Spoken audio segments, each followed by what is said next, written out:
World leaders continue to send messages of congratulations on Xi Jinping's election as President of the People's Republic of China.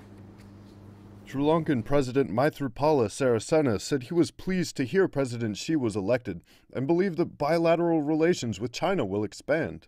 Indian Prime Minister Modi said that the stable development of India-China relations is important for peace and development in the world. He looks forward to working with President Xi to further develop bilateral relations. Thai Prime Minister Prayut Chan-o-cha said the vote to elect Xi Jinping as President of China shows the Chinese people's trust in him. The Prime Minister said China will succeed in building a modern, powerful socialist country.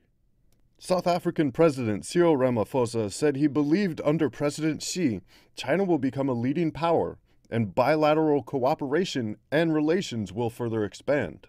King Philippe of Belgium said he believed that political, economic, and people-to-people exchanges between China and Belgium will be further deepened.